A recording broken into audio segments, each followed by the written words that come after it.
অনেক আগের ঘটনা, সুলাইমান আলাইহিস সালামের জমানার ঘটনা এটা। হযরতে বাদশাহ সুলাইমান আলাইহিস সালামের কাছে জিনেরা সংবাদ পৌঁছালো যে জিনদের বড় বড় কিতাব আছে, সেই কিতাবের মধ্যে আসমানি অনেক তথ্য আছে, জমিনের অনেক তথ্য আছে। ওরা এটার সাথে আরও অনেক কিছু মিলায়া বড় বড় কিতাব লিখেছেন, যেগুলোর দ্বারা জিনেরাও অনেক ক্রাইম করে, অনেক গুনাহ করে, অনেক সন্ত্রাসী কর্মকাণ্ড করে। হযরতে বাদশাহ সুলাইমান আলাইহিস সালাতু ওয়াস সালাম জিন্নাতের যত কিতাব ছিল সবগুলো কিতাব ওনার সিংহাসনের নিচে, ওনার সংসদের নিচে গর্ত খনন কইরা ওখানে একটা বড় পাতিলার ভিতরে ঢাইকা ওখানে মাটি চাপা দিয়া দাফন করে দিছে। হযরতে সুলাইমান আলাইহিস সালাম যখন দুনিয়া থেকে বিদায় হয়ে গেল, ওনার সমসাময়িক লোকগুলো বিদায় হয়ে গেল। সুলাইমান নবীর 100 বছর 200 বছর পরে ইবলিস শয়তান আইসা এই মানুষদেরকে বলে, জিন্নাতকে বলে না, ইবলিস মানুষের সুরত ধরে আইসা মানুষদেরকে বলে, তোমরা অনেক তথ্য জানতে চাও, তোমরা গোপন কিছু পেতে চাও, তোমরা কি খনিজ সম্পদ পাইতে চাও, হারানো সম্পদ,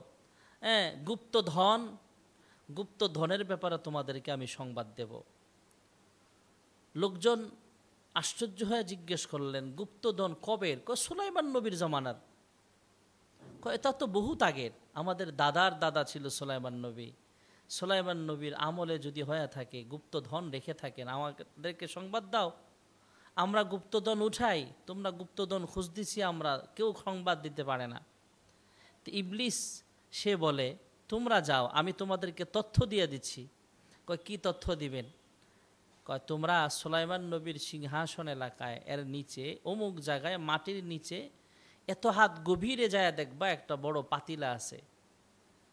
তো গর্ত খনন কইরা পাতিলা বের করে দেখে আগের বড় বড় কিতাব, বড় বড় বই। তখন লোকজন আইসা কয়, এই মিয়া, আমাদেরকে গুপ্তধন দেওয়ার জন্য, গুপ্তধন পাওয়ার জন্য সংবাদ দিলা, সুসংবাদ, এখন দেখি বড় বড় কিতাব। শয়তান ডাক দিয়ে কয়, আরে এই কিতাব বাস্তবায়ন করেই তোমরা বড় লোক হইতে পারবা। আসলেই সেই কিতাবগুলো ছিল জিন্নাতের। সেই কিতাবগুলো থেকে আস্তে আস্তে আস্তে আস্তে এখন দেখবেন বিভিন্ন তাবিজ কবজের কিতাব, কিছু তো আছে কোরআনের আয়াত দিয়া জিন্নাতের চিকিৎসা করা হয়, ওগুলা তো আছেই।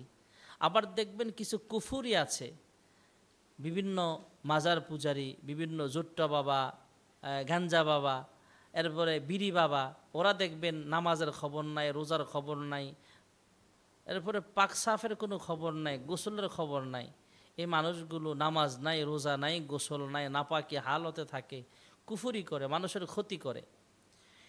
এই ক্ষতি থেকে বাঁচার জন্য কোরআনের আয়াতের মাধ্যমে যেই সমস্ত ওলামায়ে কেরাম চিকিৎসা করেন, বিশেষ নজরওয়ালা লোকদের মাধ্যমে, এদের শরণাপন্ন আমরা হতে হবে। জিন্নাতেরা অনেক ক্ষতি করে আমাদেরকে।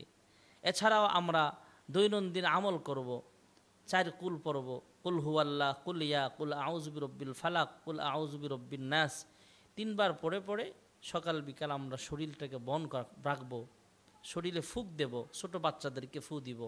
কোরআনের আয়াত আরও আছে, আয়াতুল কুরসি পড়েন, আপনি আয়াতুল কুরসি 3 বার পড়ে বুকে ফুক দেন।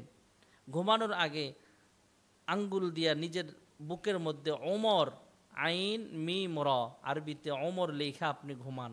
শয়তান ওমরকে ভয় পাইত। এজন্যে জিন্নাতের থেকে বাঁচার জন্য আল্লাহ তাআলা কোরআনে আয়াত নাজিল করেছেন।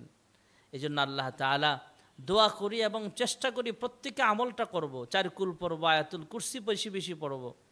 আমাদেরকে যেন জিন শয়তানের কবল থেকে, এদের দুষ্টামি থেকে, এদের ষড়যন্ত্র এবং মানুষ শয়তানের মিনাল জিন্নাতি ওয়ান নাস, মানুষ এবং জিনদের মধ্যে যত শয়তানি আছে, খারাপি আছে, এই সমস্ত শয়তানি থেকে, খারাপি থেকে, ওয়াসওয়াসা থেকে, এদের জুলুম থেকে আমাদেরকে, আমাদের পরিবারদেরকে, আমাদের সন্তানদেরকে আল্লাহ হেফাজত করেন।